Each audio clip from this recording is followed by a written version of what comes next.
Baik, di sini saya akan menjelaskan terkait sintesis protein.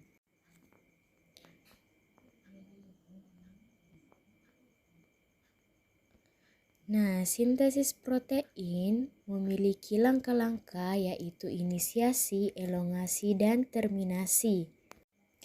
Pada bakteri seperti inisiasi E. coli membutuhkan 3 protein kecil yang disebut dengan faktor inisiasi IF1, IF2, dan IF3 sebagai salah satu tRNA pertama, mRNA, dan subunit ribosom kecil juga disebut 30S.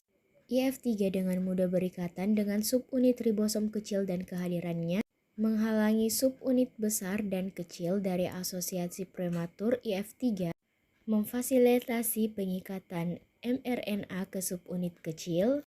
Ribosom pengikatan terjadi hanya 4 hingga 18 basa yang terdiri dari AUG di mana konsensus yang disebut urutan bersinar, Dalgona di mRNA di dekat RNA di ribosom, 16S di mana subunit ribosom kecil IF1 berikatan dengan subunit kecil di lokasi yang disebut situs A di mana tRNA yang masuk biasanya mengikat tRNA pertama disebut tRNA metaforman sehingga memasuki situs lain yang disebut situs P.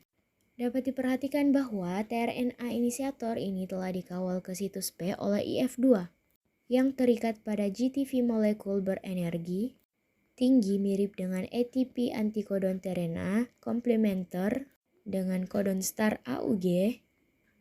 Setelah RNA inisiator berada di tempat IF3 dilepaskan dengan hilangnya IF3 subunit 50S dapat berlabuh pada subunit 30S docking subunit 50S memicu hidrolisis di TV pada IF2 dan pelepasan inisiasi selanjutnya faktor ribosom sekarang siap untuk pemanjangan. Pemanjangan melibatkan pengulangan 3 langkah pertama.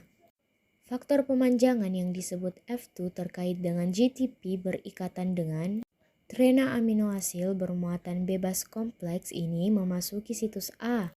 Pemilihan yang benar dari kompleks tRNA tergantung terutama pada kodon. Pasangan antikodon dalam contoh ini yaitu antikodon CCC yang berpasangan dengan kodon GGG. tRNA membawa asam aminoglisin.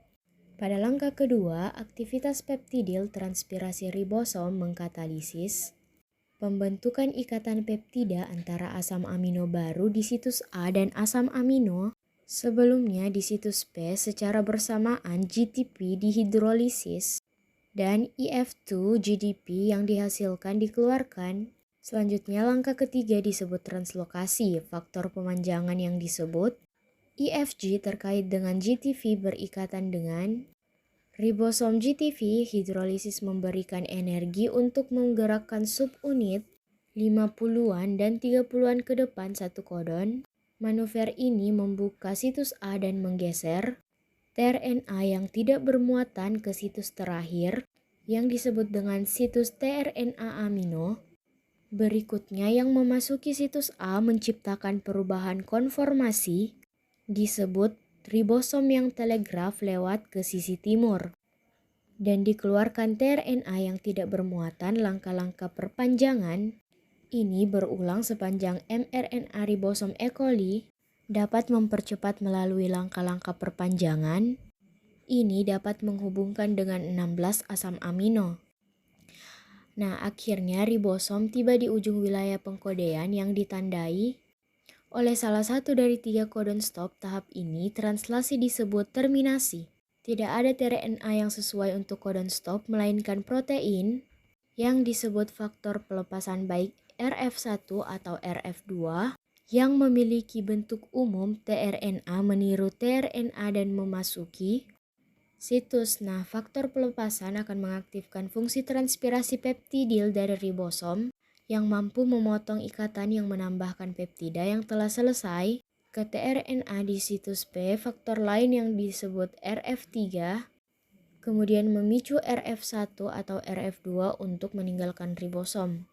Selanjutnya, faktor lain yang disebut faktor daur ulang ribosom atau reaksi Bersama dengan Fg berikatan di situs dan situs hidrolisis, GTV yang menyertai melepaskan dua subunit ribosom, YF3 kemudian mengasosiasikan kembali dengan subunit 30-an mencegah, subunit 5 bulan dan 30-an datang bersama unit ribosomal yang dibebaskan sekarang bebas untuk berdifusi melalui sel siap untuk mengikat mRNA terjemahan lagi.